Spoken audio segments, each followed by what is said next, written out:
The big picture with RK में हमारे साथ में जुड़ चुके हैं IBC 24 के editor in chief Ravikant Mittal ji. Ravi ji, Haryana में और जम्मू कश्मीर में भले ही भारतीय राज्यों के चुनाव अलग अलग होते हैं अभी और उनके सबके अलग अलग समीकरण होते हैं, लेकिन ऐसा माना जा रहा है कि इन दो स्टेट्स के जो भी रिजल्ट आएंगे वो अगले चुनाव पर काफी असर डाल सकते हैं। तो 90-90 सीटें, लेकिन क्या इनके दूरगामी परिणाम होंगे या बाकी जगहों पर इसके असर होंगे? बिग पिक्चर क्या कहती है इसकी?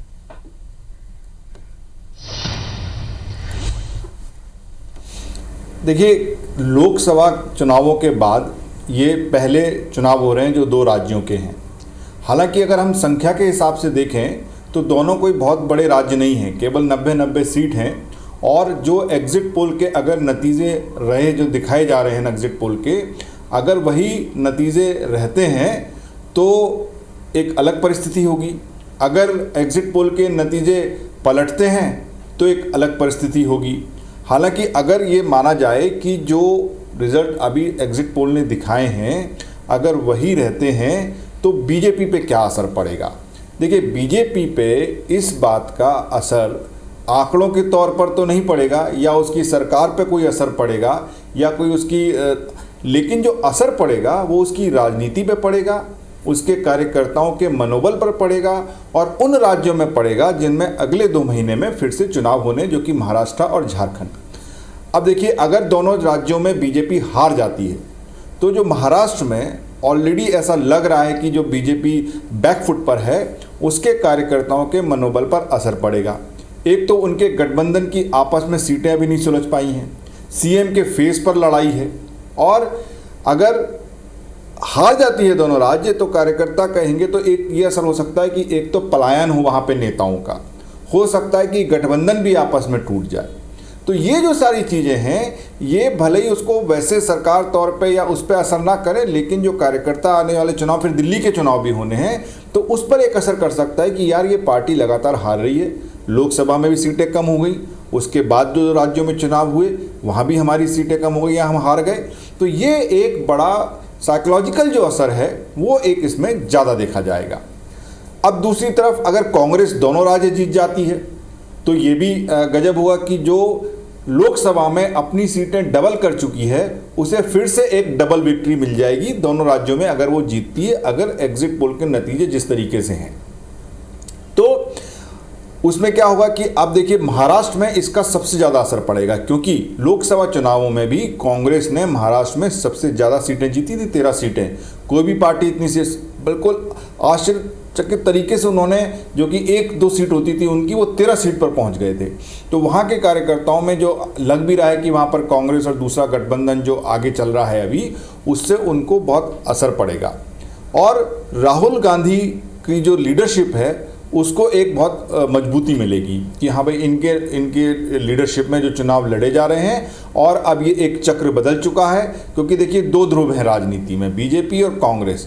तो अब ये जो चक्र है लोकसभा चुनावों के बाद बदल चुका है और कांग्रेस की जीतने की जो झड़ी शुरू हुई है वो अब आगे जारी रहेगी, ऐसा महसूस होगा। और अगर हार जाती है कांग्रेस तो फिर तो वही बात है, फिर वही वाली बात होगी कि भाई हरियाणा में कहेंगे कि नेता आपस में लड़ रहे थे, आपसी लड़ाई थी इसलिए हार गए, और कश्मीर में कहेंगे कि भैया देखिए 370 हटाई थी बीजेपी को, जम्मू में उनका हमेशा से प्रभाव रहा है तो इसलिए वो जीत गए। तो ये चीज़ रहेगी दोनों पार्टियों के हिसाब से। अब तीसरी बात कि अगर सपोज बीजेपी हारती है तो ये कहा जाएगा कि 370 हटाया चुनाव से पहले, हरियाणा का मुख्यमंत्री हटाया, लेकिन उसके बावजूद भी हार मिली। तो क्या ये प्रश्न खड़ा हो सकता है कि जो बीजेपी की रणनीति है वो कमज़ोर हो रही है?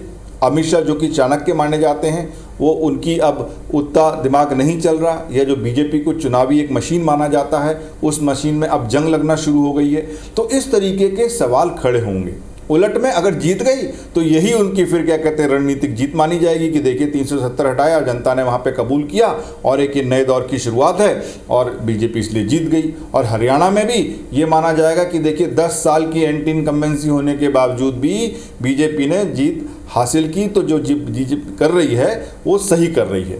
तो ये इस तरीके से इसको तौला जाएगा। एक और बात, अगर कांग्रेस जीतती है तो इसका ये निष्कर्ष निकाला जाएगा कि जो राहुल की जाति को लेके, जनगणना को लेके जो राजनीति चल रही है वो लोगों को वो कबूल हो रही है, लोग उस चीज़ को मान रहे हैं कि ऐसा होना चाहिए और कांग्रेस को समर्थन दे रहे हैं। तो इससे राहुल गांधी की एक मजबूती मिलेगी, उनका इकबाल बुलंद हुआ कि जो बातें वो कह रहे हैं, जनता के बीच में लेके जा रहे हैं, उसको जनता मान रही है और उसको इसलिए समर्थन दे रही है।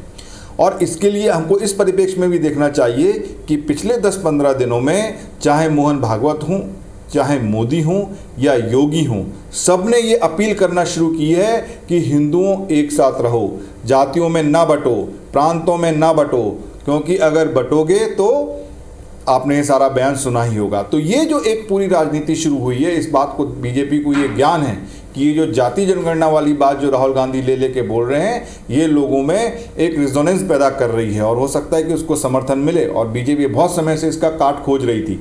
तो अगर इन चुनावों में भी हार जीत से इस मुद्दे पर क्या रणनीति होने वाली है, वो भी आने वाले समय के लिए तय हो जाएगी। और एक और पुनीत, किंग मेकर्स, इन दोनों राज्यों में सबसे इंटरेस्टिंग होने वाले हैं कि अगर दोनों गठबंधन या दोनों पार्टियां अगर शॉर्टफॉल होता है उनका सरकार बनाने में, तो किंग मेकर कौन बनेगा। हो सकता है कि जम्मू कश्मीर में पीडीपी किंग मेकर हो, जो कि अभी कहीं नहीं दिख रही है दौड़ में, या फिर जो वहां पर इंडिपेंडेंट जीतेंगे वो किंग मेकर हों। और सबसे जो मुद्दा जो गर्म चल रहा है वो कि वहां पर 5 सीटें नॉमिनेट की जाती हैं जो कि गवर्नर करते हैं। और ये जो 5 सीटें हैं ये बड़ी महत्वपूर्ण हो जाएंगी कि सरकार किसकी बने, क्योंकि अगर बीजेपी को 3-4-5 सीटें कम पड़ती हैं तो गवर्नर 5 लोग नॉमिनेट करके बीजेपी को उसमें मदद पहुंचा सकते हैं। तो एक ये बड़ा इंटरेस्टिंग फैक्टर होगा। तो ये जरा देखने वाले। और इसी तरीके से हरियाणा में हालांकि सीधा मुकाबला बीजेपी कांग्रेस में माना जा रहा है, लेकिन ये जो छोटी छोटी पार्टी हैं, दुष्यंत चौटाला की है या आप जो पार्टी है, ये कितना वोट लेके आते हैं और कौन इसमें किंग मेकर बनता है, या फिर कांग्रेस के जो 3 बड़े नेता मुख्यमंत्री पद के लिए लड़ रहे हैं वो किंग मेकर बनते हैं। तो ये सब देखना बड़ा मुश्किल होगा। चंद ही घंटे बचे हैं, तो क्या निकलता है ये तो कल जब काउंटिंग शुरू होगी तो हमें पता लगेगा। लेकिन जो हम बात कर रहे हैं इन्हीं मुद्दों के आसपास इसका एनालिसिस किया जा सकता है। तो बस कुछ घंटे बाद जब 8 तारीख का सूर्योदय होगा और उसके साथ में दोपहर के 12 बजे तक ये तस्वीर क्लियर हो जाएगी कि चुनावी दंगल में किसका मंगल, लेकिन इस मंगल से आगे जाकर कितना मंगल जुड़ा है पार्टियों का, गठबंधन का, और क्या क्या फेरबदल है। आज की बिग पिक्चर के सारे शेड्स हमने आपसे जाने। बहुत बहुत धन्यवाद सर आपका।